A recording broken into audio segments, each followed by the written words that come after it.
मेरे प्रिय विद्यार्थियों नमस्कार।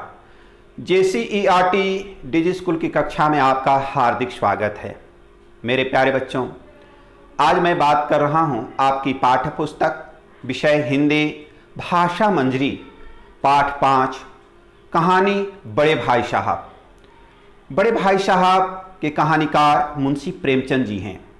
मुंशी प्रेमचंद जी ने अपनी कहानियों में हम गांववासियों को, समाज के लोगों की समस्याओं और सोच को उद्घाटित करने का कार्य किया है। इस कहानी के माध्यम से आप विद्यार्थियों के ऊपर पढ़ने के दबाव, परीक्षा की पद्धति और समाज के लोगों की सोच को प्रदर्शित करते हुए आप पाएंगे। बड़े भाई साहब प्रेमचंद की प्रसिद्ध कहानियों में से एक है। प्रस्तुत कहानी में प्रेमचंद ने दो भाइयों के मनोविज्ञान का वर्णन किया है। दोनों भाई छात्रावास में रहते हैं। बड़ा भाई छोटे भाई से 5 वर्ष बड़ा है। वह स्वयं खेल कूद की ओर ध्यान न देकर हर समय पढ़ते रहता है। अपने इस व्यवहार तथा उपदेशों द्वारा वह छोटे भाई को अनुशासन में रखने का प्रयास करता है। छोटा भाई अपने को खेल के मैदान में जाने से रोक नहीं पाता। छोटे भाई का अपनी कमी को जानते हुए भी, डांट खाते हुए भी खेल नहीं छोड़ पाना उसके बाल सुलभ खिलाड़ी स्वभाव पर प्रकाश डाला है। वह टाइम टेबल बनाता रहता है पर कभी पालन नहीं कर पाता। छोटा भाई डर के कारण मानसिक रूप से अशांत रहता है, फिर भी खेल कूद के लालच से अपने को अलग नहीं कर पाता। लेकिन बड़े भाई साहब बार बार परीक्षा में फेल हो जाते हैं और छोटा अपनी कक्षा में प्रथम आता है। कहानी के अंत में लेखक ने बड़े भाई साहब के मन के रहस्य को खोला है। छोटे भाई को कर्तव्य बोध कराने के कारण वे खेल नहीं पाते हैं। पतंग उड़ाने को उनका मन भी करता है, परंतु यदि वे सही रास्ते पर नहीं चलेंगे तो छोटे भाई का मार्गदर्शन कैसे करेंगे। तभी एक पतंग कटकर उधर आती है। बड़े भाई साहब उचक कर उसे पकड़ लेते हैं और हॉस्टल की तरफ दौड़ पड़ते हैं। छोटा भाई भी उनके पीछे दौड़ने लगता है। कहानीकार ने बड़े भाई साहब कहानी के माध्यम से यह दिखाने का प्रयास किया है कि हम स्वयं अच्छा दिखने के प्रयास में अपनी स्वाभाविक इच्छाओं को दबा देते हैं, जिससे वास्तविक जीवन में गतिरोध पैदा हो जाता है। मेरे प्यारे बच्चों, जब आप इस कहानी को विस्तृत रूप से पढ़ेंगे तो आप स्वयं को कहीं न कहीं इस कहानी में जुड़ते हुए पाएंगे। तो चलिए शुरुआत करते हैं पाठ बड़े भाई साहब। आपको अच्छा लगेगा, आप गौर से पढ़ेंगे एवं मुझे सुनेंगे भी। पाठ बड़े भाई साहब। मेरे भाई साहब मुझसे 5 साल बड़े थे, लेकिन 3 दर्जे आगे। दर्जे यहाँ कक्षा की बात हो रही है, 3 दर्जे आगे। उन्होंने भी उसी उम्र में पढ़ना शुरू किया था जब मैंने शुरू किया, लेकिन तालीम जैसे महत्व के मामले में वे जल्दीबाजी से काम लेना पसंद न करते थे। इस भवन की बुनियाद खूब मजबूत डालना चाहते थे, जिस पर आलीशान महल बन सके। 1 साल का काम 2 साल में करते थे, कभी कभी 3 साल भी लग जाते थे। बुनियाद ही पुख्ता न हो तो मकान कैसे पायदार बने। इस कहानी में बड़े भाई साहब की जो सोच थी, उनकी जो मानसिकता थी, उस बात को यहाँ उद्घाटित किया गया है। उनका सोच कि जो कुछ हम करें, समय चाहे जितना भी लगे, लेकिन उसकी बुनियाद पुख्ता हो। जैसे मकान बनाने में बुनियाद मजबूत होनी चाहिए, तब भी बड़ा मकान उस पर तैयार हो सकता है। उसी तरह पढ़ाई के मामले में भी बड़े भाई की सोच थी कि अगर एक कक्षा में 1 साल या 2 साल भी रुकना पड़े तो कोई बात नहीं है, लेकिन बुनियाद मजबूत होनी चाहिए। मैं छोटा था, वे बड़े थे। मेरी उम्र 9 साल की, वे 14 साल के थे। उन्हें मेरी तंबीह और निगरानी का पूरा जन्मसिद्ध अधिकार था। तंबीह बोलते हैं नसीहत देना या शिख देना। तो छोटा भाई क्या कहता है कि मेरी तंबीह और निगरानी का पूरा जन्मसिद्ध अधिकार था और मेरी शालीनता इसी में थी कि उनकी हुक्म को कानून समझूं। वे स्वभाव से बड़े अध्ययनशील थे, हरदम किताब खोले बैठे रहते और शायद दिमाग को आराम देने के लिए कभी कॉपी पर, कभी किताब के हाशियों पर चिड़ियों, कुत्तों, बिल्लियों की तस्वीरें बनाया करते थे। कभी कभी एक ही नाम या शब्द या वाक्य 10-20 बार लिख डालते। कभी एक शेर को बार बार सुंदर अक्षरों से नकल करते। कभी ऐसे शब्द रचना करते जिसमें न कोई अर्थ होता, न कोई सामंजस्य।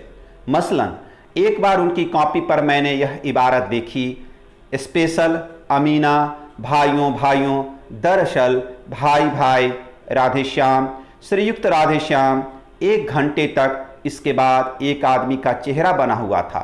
मैंने चेष्टा की कि इस पहेली का कोई अर्थ निकालूं, लेकिन असफल रहा और उनसे पूछने का साहस न हुआ। वे 9वीं जमात में थे, मैं 5वीं में। उनकी रचनाओं को समझना मेरे लिए छोटा मुंह बड़ी बात थी।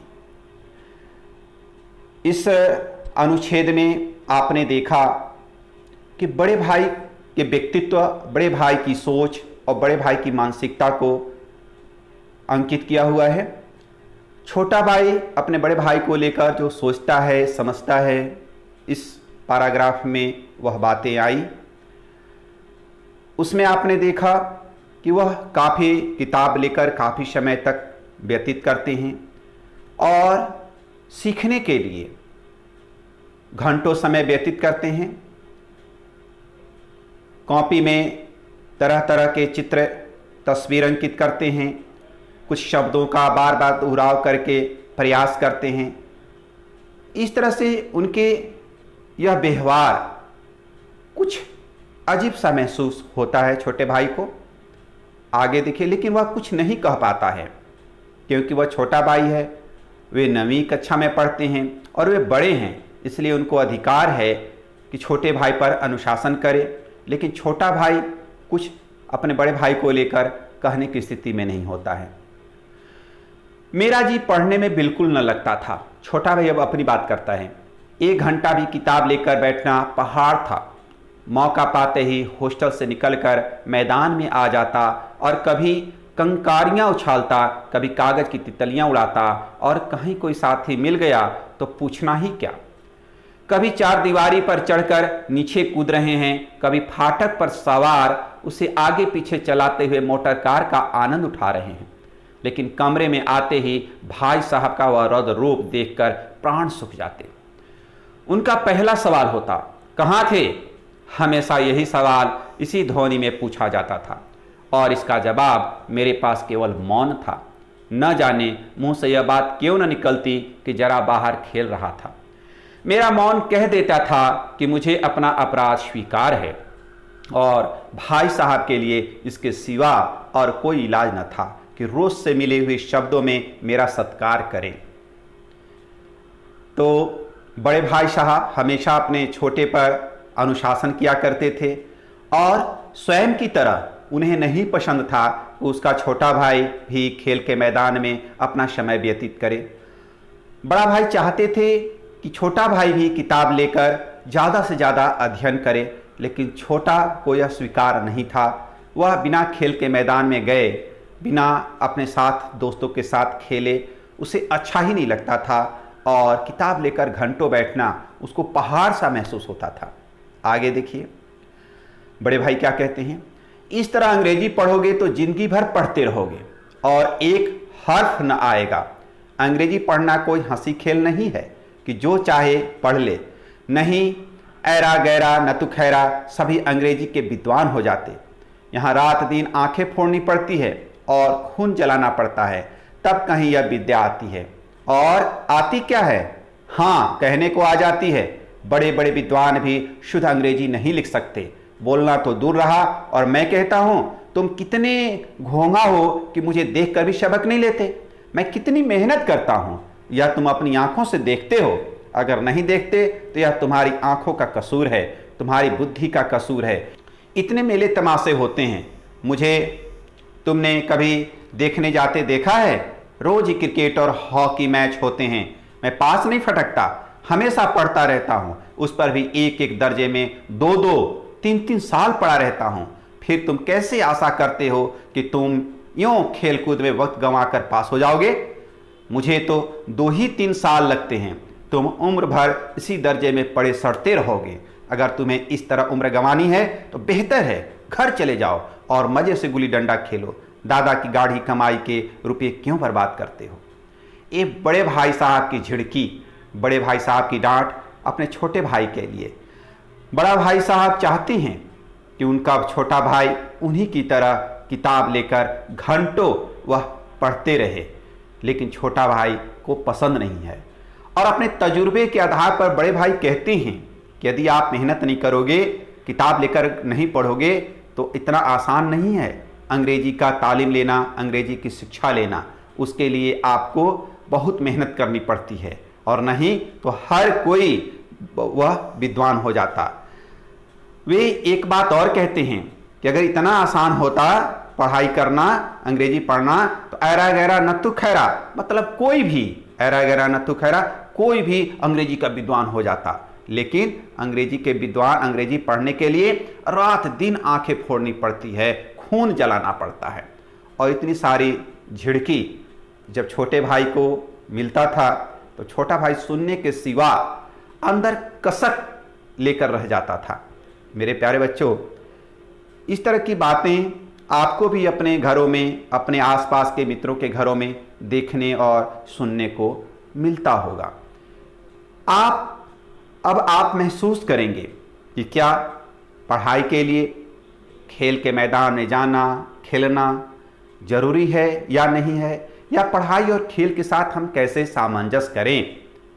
क्योंकि आपने महसूस किया है कि पहले के समय में एक कहावत थी कि पढ़ोगे लिखोगे बनोगे नवाब, खेलोगे कूदोगे बनोगे खराब। लेकिन अब थोड़ी सी इसको बदलाव हुआ इसमें।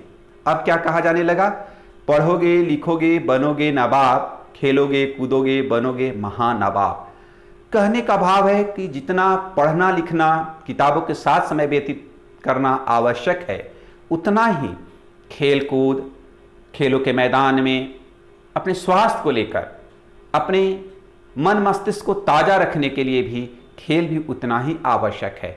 लेकिन बड़े भाई साहब की सोच थी कि खेल बिल्कुल बेकार की चीज़ें हैं और व्यक्ति को पढ़ने के लिए, विद्वान होने के लिए, अच्छा बनने के लिए किताबों के साथ ही बिताना आवश्यक है।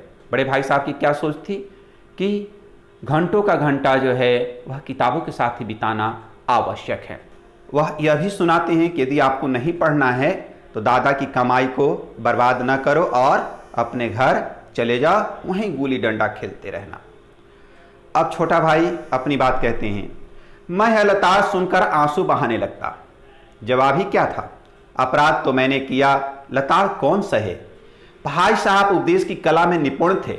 ऐसी ऐसी लगती बातें कहते, ऐसे ऐसे सुक्ति बाण चलाते कि मेरे जिगर के टुकड़े टुकड़े हो जाते और हिम्मत छूट जाती। इस तरह का जान तोड़कर मेहनत करने की शक्ति मैं अपने में न पाता था और उस निराशा में जरा देर के लिए मैं सोचने लगता, क्यों न घर चला जाऊं। जो काम मेरे बूते के बाहर है उसमें हाथ डालकर क्यों अपनी ज़िंदगी खराब करूं।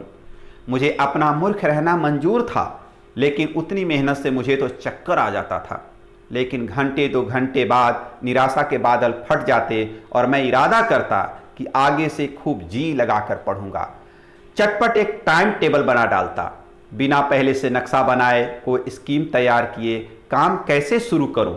टाइम टेबल में खेल कूद की मद बिल्कुल उड़ जाती। प्रातःकाल उठता, 6 बजे से 8 तक अंग्रेजी, 8 से 9 तक हिसाब, 9 से 9:30 तक इतिहास, फिर भोजन और स्कूल। 3:30 बजे स्कूल से वापस होकर आधा घंटा आराम, 4 से 5 तक भूगोल, 5 से 6 तक ग्रामर, आधा घंटा हॉस्टल के सामने टहलना, 6:30 से 7 तक अंग्रेजी कंपोजिशन, फिर भोजन करके 8 से 9 तक अनुवाद, 9 से 10 तक हिंदी, 10 से 11 तक विविध विषय, फिर विश्राम।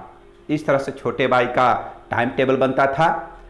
शायद आप भी कुछ ऐसा ही बनाते हैं जब आपको अपने बड़ों से झिड़की मिलती है, या जब कभी आपको लगता है कि नहीं मुझको भी मेहनत करके बहुत अच्छा बनना है, तो आप मन मस्तिष्क से तैयार होते हैं और कुछ टाइम टेबल इसी तरह से बनाते हैं।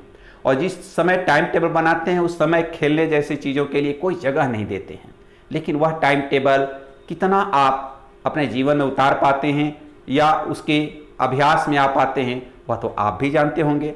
यहाँ पर देखते हैं छोटे भाई साहब इस टाइम टेबल के साथ क्या करते हैं, क्या उस टाइम टेबल को अनुसरण करते हैं या नहीं करते हैं। देखिए, मगर टाइम टेबल बना लेना एक बात है, उस पर अमल करना दूसरी बात। पहले ही दिन से उसकी अवहेलना शुरू हो जाती। मैदान की वह सुखद हरियाली, हवा के वह हल्के हल्के झोंके, फुटबॉल की उछल कूद, कबड्डी के वह दाव घात, वॉलीबॉल की वह तेजी और फुर्ती मुझे अज्ञात और अनिवार्य रूप से खींच ले जाती और वहां जाते ही मैं सब कुछ भूल जाता। वह जानलेवा टाइम टेबल, वह आंख फोड़ पुस्तकें किसी की याद न रहती और फिर भाई साहब को नसीहत और फजीहत का अवसर मिल जाता। मैं उनके साये से भागता, उनकी आंखों से दूर रहने की चेष्टा करता। कमरे में इन तरह दबे पांव आता कि उन्हें खबर न हो। उनकी नज़र मेरी ओर उठी और मेरे प्राण निकले। हमेशा सिर पर एक नंगी तलवार सी लटकती मालूम होती। फिर भी जैसे मौत और विपत्ति के बीच में भी आदमी मोह और माया के बंधन में जकड़ा रहता है, मैं फटकार और घुड़कियां खाकर भी खेल कूद का तिरस्कार न कर सकता। छोटे भाई का बाल स्वभाव, जो खेल के प्रति आकर्षण जो आप बच्चों के मन में भी होता है, खेल के प्रति लगाव, बड़े भाई का घुड़की डांट सहने के लिए वह मन मस्तिष्क से तैयार होते हैं, लेकिन खेल छोड़ना थोड़ा उनके बस की बात नहीं होती है। जबकि उनको महसूस होता है कि उनका बड़ा भाई उन्हीं के लिए कह रहा है, लेकिन उसके बावजूद भी अपने दोस्तों के साथ, अपने कक्षा मित्रों के साथ खेलना, मैदान में फुटबॉल खेलना, कबड्डी खेलना उनको बहुत पसंद था। इसलिए छोटा भाई अपने बड़े भाई की फटकार और घुड़कियां खाकर भी खेल कूद का तिरस्कार नहीं कर सकते थे। ऐसा उन्होंने अपनी बात कही कि खेल कूद में शामिल होना उनके हृदय की और दिल का सोच और स्वभाववश था। आगे देखिए, सालाना इम्तिहान हुआ, यानी परीक्षा हुई, जो वार्षिक परीक्षा होती है, एक वर्ष में होती है। भाई साहब फेल हो गए, मैं पास हो गया और दर्जे में प्रथम आया। भाई साहब ने परीक्षा दिया और वो इम्तिहान में फेल हो गए, लेकिन छोटा भाई कहते हैं कि मैं पास हो गया, और पास ही नहीं बल्कि प्रथम आया। मेरे और उसके बीच केवल 2 साल का अंतर रह गया। जी में आया भाई साहब को आड़े हाथों लूं। आपकी वह घोर तपस्या कहाँ गई? मुझे देखिए, मजे से खेलता भी रहा और दर्जे में अव्वल भी हूं। अव्वल मतलब प्रथम होना। लेकिन वे इतनी दुखी और उदास थे कि मुझे उनसे दिली हमदर्दी हुई और उनके घाव पर नमक छिड़कने का विचार ही लज्जास्पद जान पड़ा। हाँ, अब मुझे अपने ऊपर कुछ अभिमान हुआ और आत्माभिमान भी बढ़ा। अभिमान थोड़ा घमंड हुआ और थोड़ा आत्माभिमान गर्व भी हुआ। भाई साहब का वह रोब मुझ पर न रहा। आज़ादी से खेल कूद में शरीक होने लगा। दिल मजबूत था। अगर उन्होंने फिर मेरी फजीहत की तो साफ कह दूंगा, आपने अपना खून जलाकर कौन सा तीर मार लिया। मैं तो खेलते कूदते दर्जे में अव्वल आ गया। जबान से यह हेकड़ी जताने का साहस न होने पर भी मेरे रंग ढंग से साफ जाहिर होता था कि भाई साहब का वह आतंक मुझ पर नहीं है। भाई साहब ने इसे भांप लिया। उनकी सहज बुद्धि बड़ी तीव्र थी और एक दिन जब मैं भोर का सारा समय गुली डंडे की भेंट करके ठीक भोजन के समय लौटा तो भाई साहब ने मानो तलवार खींच ली और मुझ पर टूट पड़े। देखता हूं इस साल पास हो गए और दर्जे में अव्वल आ गए तो तुम्हें दिमाग हो गया है। मगर भाईजान, घमंड तो बड़े बड़ों को नहीं रहा। तुम्हारी क्या हस्ती है। इतिहास में रावण का हाल तो पढ़ा ही होगा। उनके चरित्र से तुमने कौन सा उपदेश लिया, या ये ही पढ़ गए? महज इम्तिहान पास कर लेना कोई चीज नहीं, असल चीज है बुद्धि का विकास। जो कुछ पढ़ो उसका अभिप्राय समझो। रावण भूमंडल का स्वामी था। ऐसे राजाओं को चक्रवर्ती कहते हैं। आजकल अंग्रेजों के राज का विस्तार बहुत बढ़ा हुआ है, पर इन्हें चक्रवर्ती नहीं कह सकते। संसार में अनेक राष्ट्र अंग्रेजों का आधिपत्य स्वीकार नहीं करते, बिल्कुल स्वाधीन हैं। रावण चक्रवर्ती राजा था। संसार के सभी महीप उसे कर देते थे। बड़े बड़े देवता उसकी गुलामी करते थे। आग और पानी के देवता भी उसके दास थे। मगर उसका अंत क्या हुआ? घमंड ने उसका नाम निशान तक मिटा दिया। कोई उसे एक चुल्लू पानी देने वाला भी न बचा। आदमी जो कुकर्म चाहे करे, पर अभिमान न करे। इतराए नहीं, अभिमान किया और दिन दुनिया से गया। शैतान का हाल भी पढ़ा ही होगा। उसे अभिमान हुआ था कि ईश्वर का उससे बढ़कर सच्चा भक्त कोई है ही नहीं। अंत में यह हुआ कि स्वर्ग से नरक में ढकेल दिया गया। शाही रूम ने भी एक बार अहंकार किया था, भीख मांग मांग कर मर गया। तुमने तो अभी केवल 1 दर्जा पास किया है और अभी से तुम्हारा सिर फिर गया। तब तो तुम आगे बढ़ चुके। यह समझ लो कि तुम अपनी मेहनत से नहीं पास हुए। अंधे के हाथ बटेर लग गई, मगर बटेर केवल एक बार हाथ लग सकती है, बार बार नहीं। कभी कभी गुल्ली डंडे में भी अंधा चोट निशाना पड़ जाता है। इससे कोई सफल खिलाड़ी नहीं हो जाता। सफल खिलाड़ी वह है जिसका कोई निशाना खाली न जाए। और इस तरह से बड़े भाई अपने छोटे भाई को घुड़की देते हैं, डांटते हैं और साथ ही साथ समझाते भी हैं। पूरी समाज और इतिहास की बातों को लेकर समझाते हैं, क्योंकि उनको महसूस हो गया कि चूंकि वे फेल हो गए थे और उनका छोटा भाई वह पास हो गया था, तो उसके अंदर थोड़ी सी अभिमान, घमंड आ गया है। और उसी घमंड को महसूस कर वे डांटते हैं और समाज और इतिहास की बातों को सामने रखते हैं और कहते हैं कि बड़े से बड़े लोगों का घमंड भी जो है वह नहीं रहा और वो मिट्टी में मिल गए और वो खत्म हो जाते हैं। वे इस क्रम में यह भी कहते हैं कि आप यह जो पास हो गए हो, इसको यह ना समझो कि तुम्हारी अपनी मेहनत के चलते आप पास हो गए हो। अंधे के हाथ बटेर लग गई। अंधे के हाथ बटेर लग गई मतलब बाई चांस, संजोग बस ऐसा हो जाना होता है, उसको हम बोलते हैं अंधे के हाथ बटेर लग जाना। मतलब चूंकि अंधा तो देख नहीं सकता है, लेकिन उसको बटेर, एक छोटी सी चिड़िया होती है, तो उसको वह पकड़ लेता है। तो बाई चांस या संजोग बस इसको कहते हैं। तो इसी बात को सुनाते हैं कि तुम्हारे साथ भी वैसा ही हुआ है।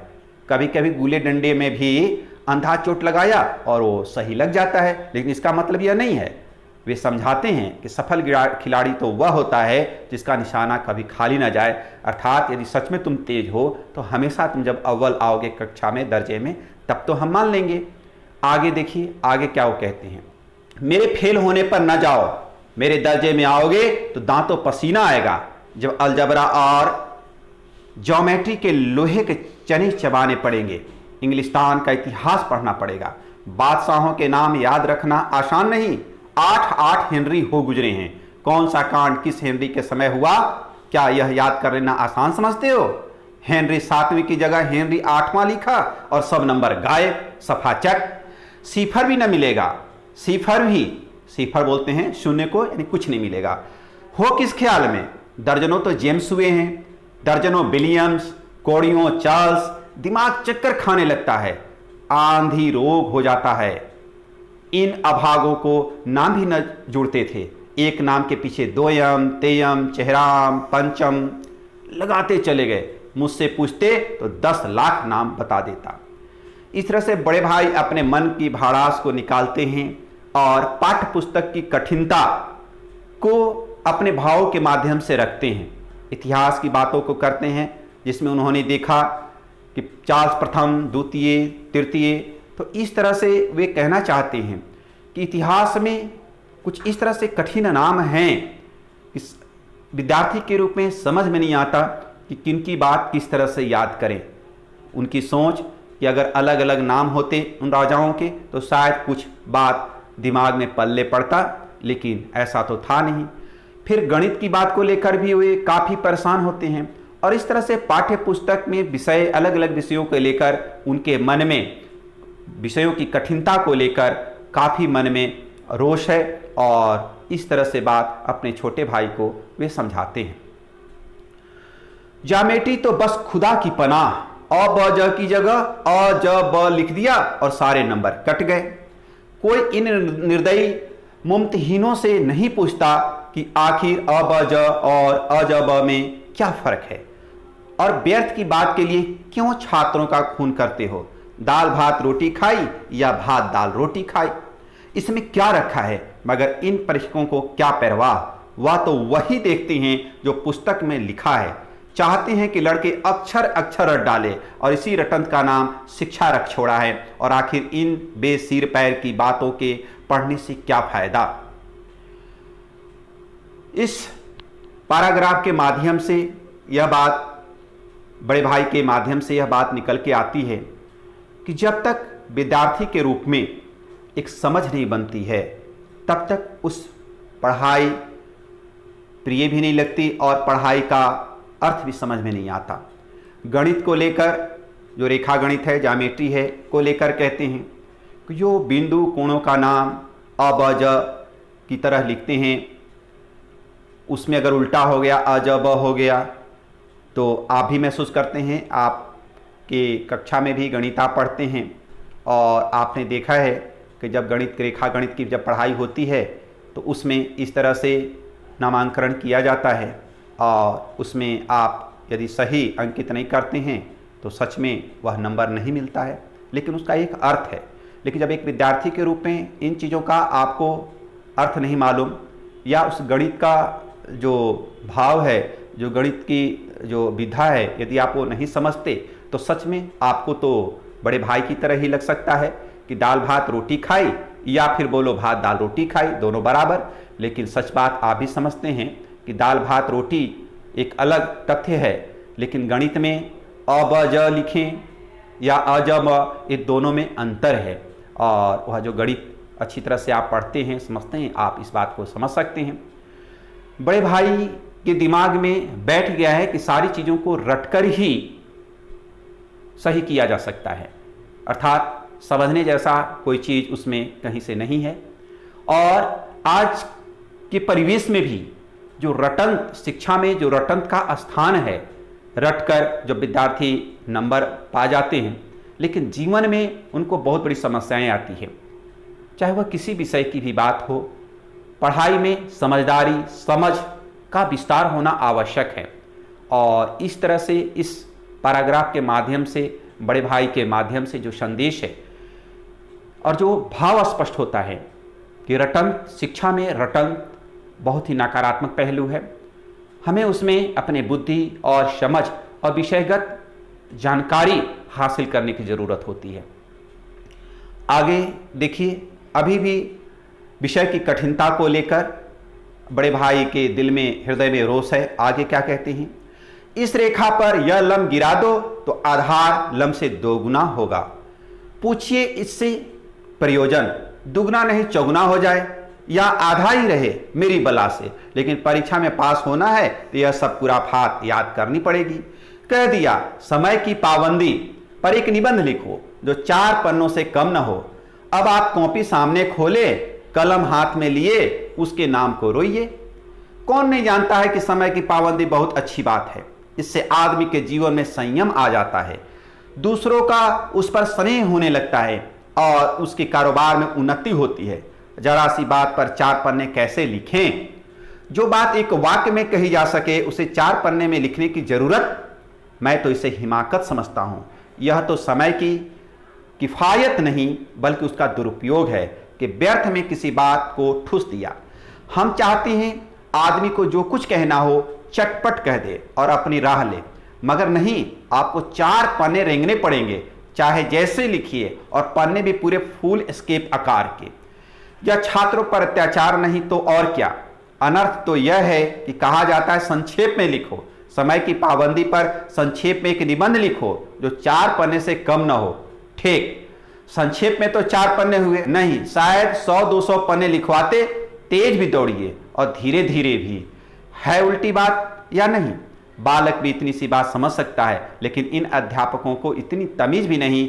उस पर दावा है कि हम अध्यापक हैं। इस तरह से बड़े भाई को विषय को लेकर, अध्यापक का व्यवहार को लेकर और उनकी जो अपनी सोच है अपने पढ़ाई को लेकर, इस तरह से बात उन्होंने रखी। उनको महसूस होता है कि इन चीज़ों की आवश्यकता नहीं है। जीवन में जिन चीज़ों की आवश्यकता है, जो बातें कहनी है, वह सरल तरीके से होना चाहिए। इतना क्लिकिस, इतना कठिन बनाने की ज़रूरत नहीं है। मेरे प्यारे बच्चों, पाठ के शेष भाग के साथ मैं दूसरी वीडियो में मिलता हूँ। तब तक आप इस पाठ को दोहराएंगे एवं अपना ख्याल रखेंगे। धन्यवाद।